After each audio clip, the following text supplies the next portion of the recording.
नमस्कार, मी चित्रा मसलेकर.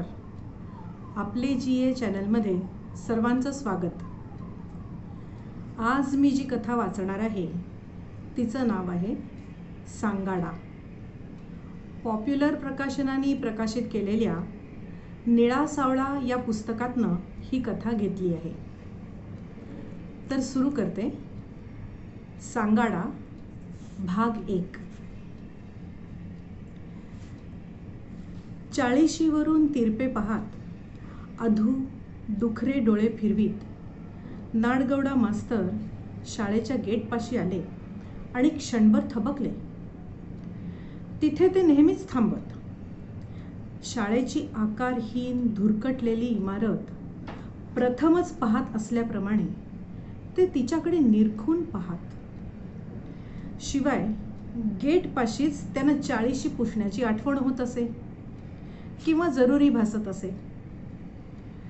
शाळेच्या बाजूचे रस्ते अद्याप म्हशीच्या जिभांप्रमाणे मळकट लाल होते. एखादी मोटार धावत गेली, गुरं हुंदडली की कपड्यांवर 40शीवर धुळीचा बारीक थर बसे. शाळेच्या बाजूला ट्रंका बादल्या करण्याचा एक छोटासा कारखाना होता.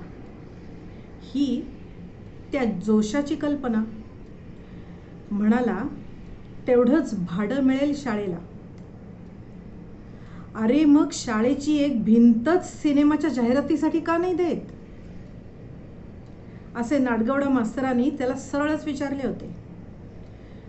पण पुढे तो नंतर प्रश्नच उद्भवला नाही. कारण नंतर खरोखरच एका भिंतीवर जाहिरातींची पुटं चढू लागली आणि त्यासाठी भाडं बिडं काही मिळत नसे ही गोष्ट निराळीच. त्या कारखान्यातून धुळीच्या वस्त्राला कोणीतरी टाके घालत असल्याप्रमाणे अविरत कंटाळवाणा पण आता सवयीचा झालेला हातोड्यांचा आवाज येत असे. पण आज मास्तर थांबले ते निराळ्याच कारणाकरता. शाळेपर्यंत येईतो आज त्यांना फार दमल्यासारखं वाटत होतं. आता आपलं वय झालं, आयुष्याचं कातडं देखील सोलून गेलं. आता यापुढे आपल्याला हे काम झेपणार नाही असं त्यांना वरचेवर जाणवू लागलं. त्याने खिशात हात घालून गोळ्यांची पुडी आहे की नाही ते पाहिलं. ती खिशात नव्हती. ती टेबलावरच राहिली असावी. त्यांची अस्वस्थता जास्तच वाढली. आजचा दिवस असा आंधळा का सुरू झाला कुणास ठाऊक. आज सकाळी तुकारामाचा फोटो पुसत असताना हातातून निसटला आणि त्याची काच फुटली. तिच्या मागून 2 झुरळं देखील निघाली. नंतर त्यांच्या सदऱ्याची नेहमीची बटणं कुठेतरी हरवली. आणि आता गोळ्यांची पुडी घरीच राहिली. शिवाय कितीतरी दिवसांनी त्यांना कमलची सारखी आठवण येत होती. जुन्या पाळण्याकडे पाहिल्याप्रमाणे त्यांची हुरहुर आणखीन सारखी वाढत होती. शाळेच्या आवारात थोडी पोरं जमली. अंगात नुसते शर्ट आणि बिजारी. बोडक्यावरच्या झिंजा वाऱ्यात रानगटपणे फरफरायच्या. आपलं बाष्कळ बोलणं मध्येच थांबवून ती केसांवरून हात फिरवीत. नाडगौडा मास्तरांना हे सारंच नवीन वाटायचं. ते भांबावत. एखाद्या अपरिचित भाषेतलं पुस्तक पाहताना हे अमुक असेल का तमुक असेल असल्या प्रश्नांप्रमाणे त्यांचं मन गोंधळत असे. त्या पोरांना कशाबद्दलच आसक्ती नव्हती. समोर दिसणाऱ्या कोणत्याही दगडावर त्यांचे आयुष्य तंगडीवर करत असे. हातावर पुरळ उठून नाहीसा व्हावा त्याप्रमाणे दरवर्षी नवे विद्यार्थी येत आणि नाहीसे होत. तेच चेहरे, तीच वांझोटी मनं. त्या साऱ्या गर्दीत मास्तरांना एक दुसराच चेहरा आठवे. एखाद्या वेळी वाटे तो आता काय करत असेल. त्याची कवितांची आवड तशीच उबदार असेल का? झळझळीत रंगाची चित्र तो तशीच प्रसन्न हाताने काढत असेल का? पण असं एकंदरीत क्वचितच. हातातून वाळू सरकली आणि हात मात्र कोरडेच राहिले. हीच विषण्णता त्यांना विशेष जाणवे. छत्री खाकोटीला मारून मास्तर आत शिरले. त्यांना पाहताच एखादा महारोगी गर्दीत शिरावा त्याप्रमाणे पोरं पटापट बाजूला सरली आणि त्यांचे शब्द आकसले. ते सारेजण आपल्याकडेच रोखून पाहत आहेत अशी तप्त जाणीव मास्तरांना झाली आणि त्यांनी आपल्या वाहनांवरून डोळे वरच उचलले नाहीत. वाहना जुन्या झाल्या आहेत आता. एकीचा अंगठा तुटला आहे. 2-4 दिवस चालढकल केली, पण आज मात्र सोमय्याच्या दुकानातून तो लावूनच घेतला पाहिजे. त्या पोरांच्या मनात काय चाललं आहे हे त्यांना माहिती होतं. प्रत्येकाच्या मनात तिरस्कार भरून राहिलेला आहे. त्यांच्या मनात निर्दय थेरडा. अहो, प्रत्यक्ष मुलाचा खून केला यांनी. असला हा माणूस, असे शब्द उमटत आहेत. आपल्याविषयी लोक काय काय बोलतात याची त्यांची जाणीव नवी नव्हती. अनेकांनी त्यांना तोंडासमोर सांगितलेलं होतं. पुष्कळदा तर क्रूर घाणेरडी निनावी पत्र येत. या साऱ्या घोळक्यात आपल्याविषयी एकही ओला शब्द कुणाजवळही नाही. अनेकदा त्यांना वाटे 7वीतला फाटक आपल्या घरी यावा, त्याने आपल्याशी बोलावं.